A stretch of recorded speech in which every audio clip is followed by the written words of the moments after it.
Hi ಎಲ್ಲರಿಗೂ ನಮಸ್ಕಾರ. ನಿಮ್ಮ ಜೊತೆ ಖುಷಿ ವಿತ್ ಲೈಫ್. ನಾನು ಇವತ್ತು ನಿಮ್ಮ ಜೊತೆ ಏನಪ್ಪ ಶೇರ್ ಮಾಡ್ತಿದ್ದೀನಿ ಅಂತ ಅಂದರೆ, ಒಂದಷ್ಟು ಬೆಲೆ ಏರಿಕೆ ಆಗಿದೆ. ನಿಮಗೆ ಗೊತ್ತಿರೋ ಅಂಥದ್ದೇ ಎಲ್ಲರಿಗೂ. ಏಪ್ರಿಲಿಂದ ಒಂದಷ್ಟು ಥಿಂಗ್ಸ್ಗಳದ್ದು ಬೆಲೆ ಜಾಸ್ತಿ ಆಗಿದೆ.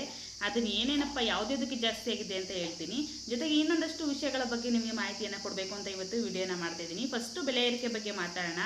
ಸೊ ಏನಪ್ಪ ಅಂತಂದರೆ, ಬೆಲೆ ಏರಿಕೆ ನಿಮ್ಗೆ ಗೊತ್ತು. ನಾವು ಪ್ರತಿದಿನ ಯೂಸ್ ಮಾಡೋವಂಥ ವಸ್ತುಗಳ ಮೇಲೇ ತೆರಿಗೆ ಜಾಸ್ತಿ ಬೆಲೆ ಏರಿಕೆನ ಮಾಡಿದರೆ ನಮ್ಮ ಸರ್ಕಾರದಿಂದ. ಸೊ ಹಾಗಾಗಿ ಒಂದಷ್ಟು ಜನ ಆರೋಪವನ್ನು ಕೂಡ ವಿರೋಧವನ್ನು ಕೂಡ ವ್ಯಕ್ತಪಡಿಸಿದ್ದಾರೆ. ಈ ಥರ ಜನಸಾಮಾನ್ಯರು ಜಾಸ್ತಿ ಬೆಲೆ ಆದರೆ ಹೆಂಗೆ ಬಾಳೋದು ಅಥವಾ ಬದುಕೋದು, ಜೀವನ ನಡೆಸೋದು ಅಂತ ಕೂಡ ಒಂದು ವಿರೋಧವನ್ನು ವ್ಯಕ್ತಪಡಿಸಿದರೆ ಕೂಡ ಅದು ಹೌದು.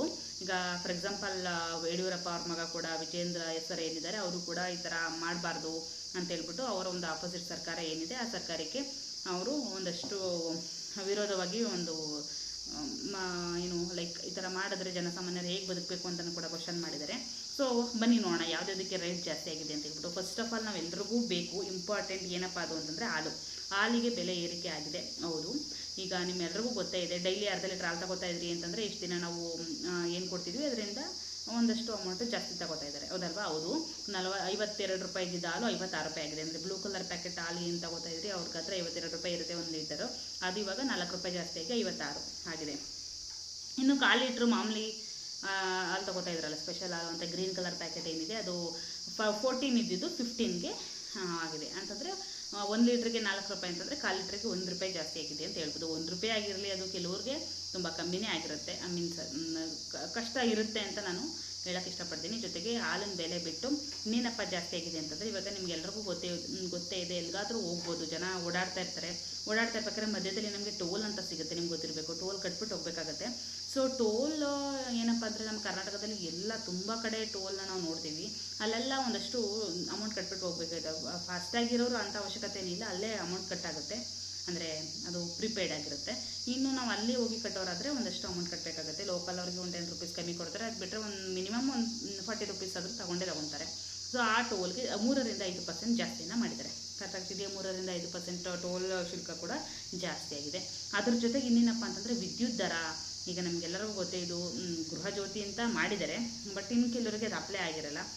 ಮತ್ತು ಇವಾಗ ಕೆಲವೊಂದಷ್ಟರದ್ದು ಏನು ಪ್ರಾಬ್ಲಮ್ ಅಂತಂದರೆ, ಗೃಹಜ್ಯೋತಿ ಕೊಟ್ಟಿದ್ರೂ ಕೆಲವರಿಗೆ ಚಾರ್ಜಸ್ ಬರ್ತಿದೆ ಅಂತಲೂ ಕೂಡ ಹೇಳಿದೆ, ಮಾಹಿತಿ ಅಥವಾ ಹೇಳಿಕೆ ಇದೆ.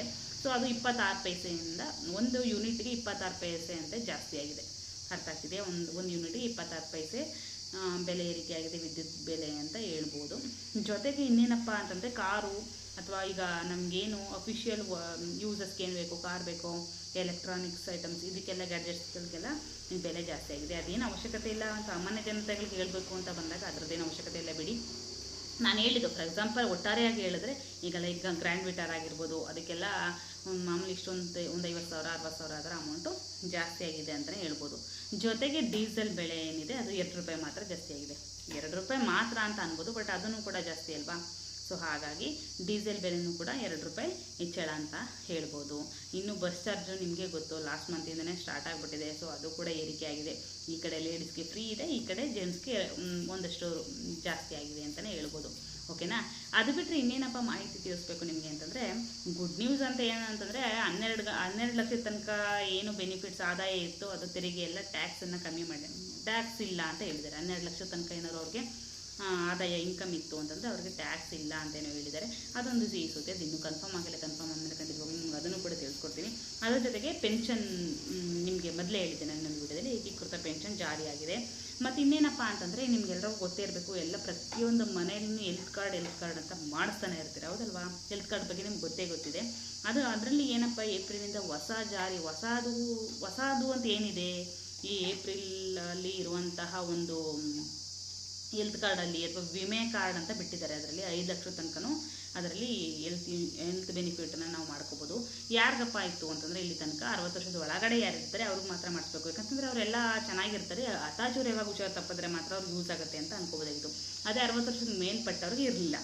ಈಗ 70 ವರ್ಷದ ತನಕನೂ ಆ ಒಂದು ವಿಮೆ ಕಾರ್ಡ್ನ 5 ಲಕ್ಷ ರೂಪಾಯಿ ವಿಮೆ ಕಾರ್ಡ್ ಏನಿದೆ ಅದನ್ನು ಫ್ರೀಯಾಗಿ ಕೊಡೋಕ್ಕೆ ರೆಡಿಯಾಗಿದ್ದಾರೆ ನಮ್ಮ ಸರ್ಕಾರ. ಏಪ್ರಿಲ್ನಿಂದ ಅದು ಜಾರಿಗೆ ಬಂದಿದೆ. ಏಪ್ರಿಲ್ ತಿಂಗಳಿಂದ ಜಾರಿಯಾಗಿದೆ.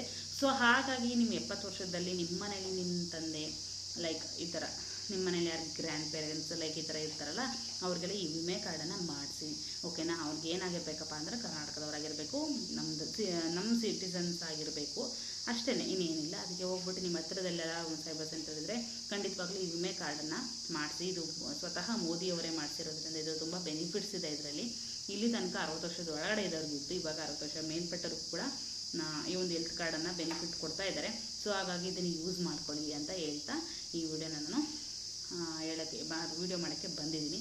ಸೊ ಹಾಗಾಗಿ ಯೂಸ್ ಆಗುತ್ತೆ ಅನ್ಕೋತೀನಿ. ಹೆಲ್ತ್ ಕಾರ್ಡ್ ಈಗ ಮನೆಯಲ್ಲಿ ಪ್ರತಿಯೊಬ್ಬರು ಒಂದು ಅಟ್ಲೀಸ್ಟ್ ನಾವು ಒಂದು ನೋಡೋಕೆ ಹೋದರೆ ಯಾರ್ದಾರು ಮನೆಯಲ್ಲಿ ಒಂದು ಪೇರೆಂಟ್ ಇದ್ದೇ ಇರ್ತಾರೆ, ಅವ್ರಿಗೆಲ್ಲ ಏಜ್ ಆಗಿರುತ್ತೆ.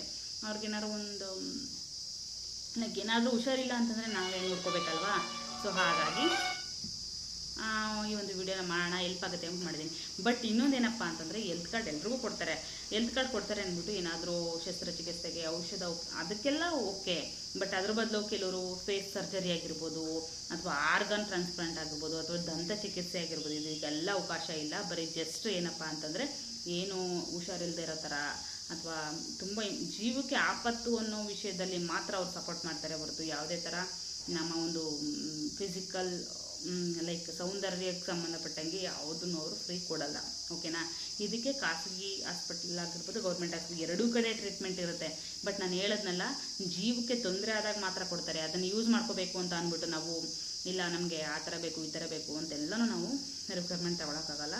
ಅಲ್ಲಿ ಇರೋದು ಏನಪ್ಪ ಅಂತಂದರೆ ಮೇಯ್ನಾಗಿ ಶಸ್ತ್ರಚಿಕಿತ್ಸೆ ಮತ್ತು ಈ ಥರ ಅಗತ್ಯ ಔಷಧ ಏನಿದೆ ಅದಕ್ಕೆ ಮಾತ್ರ ಕೊಡ್ತಾರೆ. ಅದು ಬಿಟ್ಟು ನಮಗೆ ಏನು ಅಲ್ಲೂ ಇದಿದೆ ದಂತ ಚಿಕಿತ್ಸೆ ಅಂತ ಹೇಳ್ತಾರಲ್ಲ ಅದು, ಅಥವಾ ಆರ್ಗನ್ ಟ್ರಾನ್ಸ್ಪ್ಲಾಂಟು ಲೈಕ್ ಇದೆಲ್ಲ ಫ್ರೀ ಕೊಡಲ್ಲ. ಓಕೆನಾ. ಸೊ ಇದು ಏನಾದ್ರು ಡೌಟ್ಸ್ ಇದ್ದರೆ ಕಮೆಂಟ್ ಸೆಕ್ಷನಲ್ಲಿ ಹೇಳಿ, ನಾನು ತಿಳಿಸ್ಕೊಡ್ತೀನಿ. ಅದು ಬಿಟ್ಟು ಏನಪ್ಪ ಅಂತಂದರೆ ದಿನನಿತ್ಯದ ವಸ್ತುಗಳೇನಿದೆ ಅದಕ್ಕೆಲ್ಲ ಬೆಲೆ ಜಾಸ್ತಿ ಆಗಿದೆ. ಅದು ಬಿಟ್ಟರೆ ಗೊತ್ತಲ್ವಾ, ಈ ಥರ ವಿಮೆ ಕಾರ್ಡನ್ನು ಮಾಡಿಸ್ಕೊಳ್ಳಿ. ಇಷ್ಟು ಹೇಳ್ತಾ ಈ ವಿಡಿಯೋನ ನಾನು ಇಲ್ಲಿಗೆ ಸ್ಟಾಪ್ ಮಾಡ್ತೀನಿ. ಮತ್ತೆ ಇನ್ನೊಂದು ವಿಡಿಯೋದಲ್ಲಿ ಸಿಗ್ತೀನಿ ನಿಮ್ಮ ಜೊತೆ. ಓಕೆನಾ. ಇಷ್ಟು ಹೇಳ್ತಾ ಈ ವಿಡಿಯೋನ ಮುಗಿಸ್ತೀನಿ. ಬಾಯ್.